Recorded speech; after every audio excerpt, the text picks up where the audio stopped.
ചൈനയുടെ പിൻബലത്തിൽ ഇന്ത്യയോട് കളിക്കാനുമെന്ന ബംഗ്ലാദേശിന് ഇപ്പോൾ കടുത്ത പണിയാണ് കിട്ടിക്കൊണ്ടിരിക്കുന്നത്. കൊടുത്ത വാഗ്ദാനങ്ങളൊന്നും പാലിക്കാതെ ചൈന മുങ്ങിയതോടെ മൂക്കറ്റം കടത്തിലായ ബംഗ്ലാദേശിന് ആകപ്പാടെ ഉണ്ടായിരുന്ന ഒരു പിടിവള്ളിയായിരുന്നു സെന്റ് മാർട്ടിൻ ദ്വീപ്. ഇന്ത്യൻ മഹാസമുദ്രത്തിൽ ഏറെ നിർണായക സ്വാധീനമുള്ള ആ ദ്വീപിന് ഇപ്പോൾ മറ്റൊരു അവകാശി കൂടി എത്തിയിരിക്കുകയാണ്. ഒരു ദയവുമില്ലാതെയാണ് അരാക്കൻ ആർമി സെന്റ് മാർട്ടിൻ ദ്വീപ് പിടിച്ചെടുത്തിരിക്കുന്നത്. ബംഗ്ലാദേശിന്റെ ചരിത്രത്തിലേറ്റ ഏറ്റവും വലിയ അടിയായിരുന്നു ഇത്.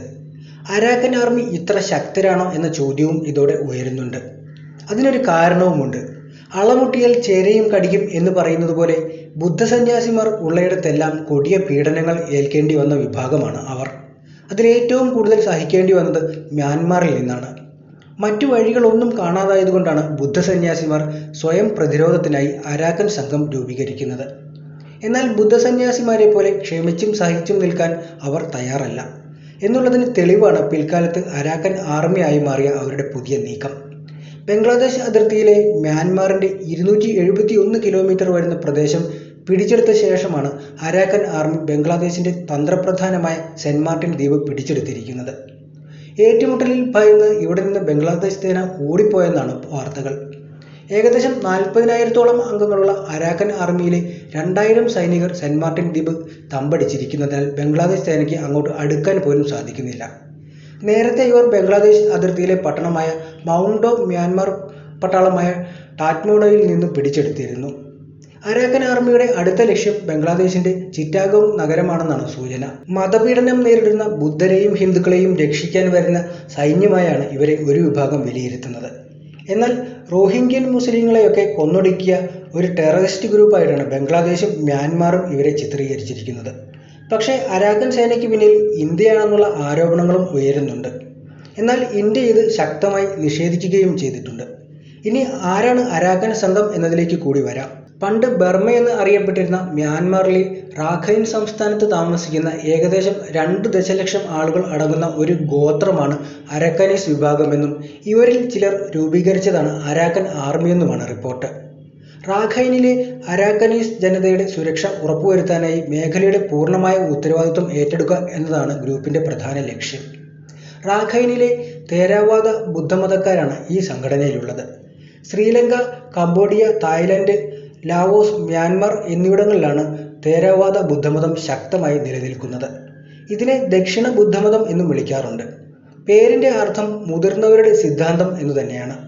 ബുദ്ധന്റെ യഥാർത്ഥ പഠിപ്പിക്കലുകളോട് ഏറ്റവും അടുത്തു നിൽക്കുന്നത് തങ്ങളാണെന്നാണ് ഇവർ അവകാശപ്പെടുന്നത്. സ്വന്തം പ്രയത്നത്തിലൂടെ സ്വയം വിമോചനം നേടുന്നതിനാണ് തേരവാദ ബുദ്ധമതം ഊന്നൽ നൽകിയിരിക്കുന്നത്. ധ്യാനവും ഏകാഗ്രതയും ബുദ്ധതയിലേക്കുള്ള വഴിയുടെ സുപ്രധാന ഘടകങ്ങളാണ്. മുഴുവൻ സമയ സന്യാസ ജീവിതത്തിനായി സ്വയം സമർപ്പിക്കുക എന്നതാണ് അനുയോജ്യമായ പാതയെന്നും അവർ പറയുന്നുണ്ട്. എല്ലാത്തരം തിന്മകളിൽ നിന്നും ഒഴിഞ്ഞു നിൽക്കുവാനും നല്ലതെല്ലാം ശേഖരിക്കുവാനും അവരുടെ മനസ്സിനെ ശുദ്ധീകരിക്കുവാനും ഇവർ അനുയായികളെ പഠിപ്പിക്കുകയും ചെയ്യുന്നു. ഒരു തേരവാദ ബുദ്ധൻ സ്വയം രൂപാന്തരപ്പെടുന്ന പ്രധാന ഉപകരണങ്ങളിലൊന്നാണ് ധ്യാനം. അതിനാൽ ഒരു സന്യാസി ധ്യാനത്തിൽ ധാരാളം സമയം ചിലവഴിക്കുന്നു. സന്യാസത്തിന് ഊന്നൽ ഉണ്ടായിരുന്നിട്ടും തേരവാദ ബുദ്ധമതത്തിൽ കൂടുതലും ഗൃഹസ്ഥാശ്രമികളായ സാധാരണക്കാരാണ്. അത്തരക്കാരാണ് മ്യാൻമാറിനെതിരെ ആയുധം എടുത്ത് രംഗത്തിറങ്ങിയിരിക്കുന്നത്. പക്ഷേ കൃത്യമായ മതപരമായ ഏകോപനം ഉള്ളതുകൊണ്ട് അച്ചടക്കവും ഉത്സാഹവുമുള്ള പോരാളികളുടെ സംഘമായാണ് ഇത് മാറിയിരിക്കുന്നത്.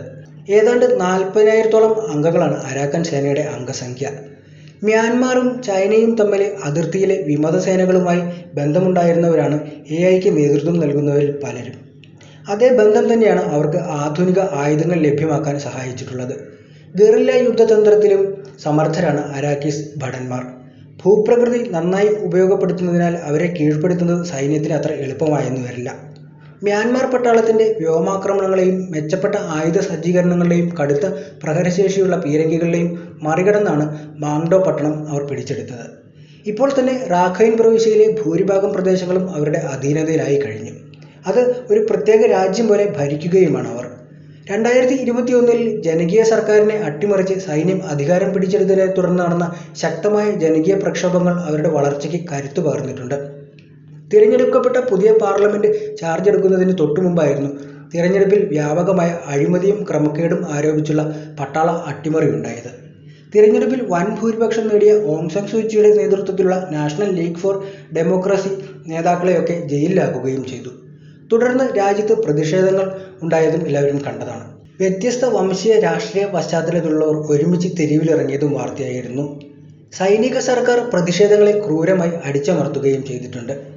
ആയിരക്കണക്കിന് പ്രതിഷേധക്കാരും പ്രവർത്തകരുമാണ് അന്ന് കൊല്ലപ്പെട്ടത്. പതിനായിരങ്ങൾ ജയിലിലാവുകയും ചെയ്തു. ദശകങ്ങളായി മ്യാൻമാർ സൈന്യത്തിനെതിരെ പോരാടി വന്ന അരാക്കൻ ആർമി അടക്കമുള്ള വിമത സേനകൾക്ക് ഇത് സുവർണാവസരമായി മാറി.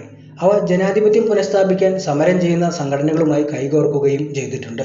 ഇവരൊത്തൊരുമിച്ചാണ് പീപ്പിൾസ് ഡിഫൻസ് ഫോഴ്സ് എന്ന സഖ്യം ഉണ്ടാക്കിയിരിക്കുന്നത്. അരാക്കൻ സൈന്യം റോഹിംഗ്യൻ മുസ്ലിങ്ങളുമായി കടുത്ത ശത്രുത നിലനിൽക്കുന്നവരാണ്. എന്നാൽ തങ്ങൾക്ക് റോഹിംഗ്യകളോട് പ്രശ്നമൊന്നുമില്ലെന്നും ആക്രമണത്തിന് തിരിച്ചടിയായാണ് ഇപ്പോൾ ആക്രമണം നടത്തിയതെന്നുമാണ് അരാക്കൻ ആർമി പറയുന്നത്. പക്ഷേ അവർ റോഹിംഗ്യകളെ ക്രൂരമായി ആക്രമിച്ച് ഓടിക്കുന്നതിൻ്റെ ദൃശ്യങ്ങളടക്കം നേരത്തെ പുറത്തു വന്നതാണ്. ഒരു നേരത്തെ ഭക്ഷണത്തിന് പോലും വകയില്ലെങ്കിലും റോഹിംഗ്യകളുടെ കയ്യിലും കൃത്യമായ ആയുധങ്ങളും എത്തുന്നുണ്ട്. ഇത് വരുന്നതും പാകിസ്ഥാനിൽ നിന്നാണ്, ബംഗ്ലാദേശിൽ നിന്നുമാണെന്നൊക്കെയാണ് വാർത്തകൾ. ഇത് വെച്ച് റോഹിംഗ്യൻ തീവ്രവാദികൾ ഹിന്ദുക്കളെയും ബുദ്ധരെയും ആക്രമിച്ചപ്പോഴാണ് തങ്ങളും അതേ നാണയത്തിൽ തിരിച്ചടിച്ചത് എന്നാണ് അരാക്കൻ ആർമി പറയുന്നത്.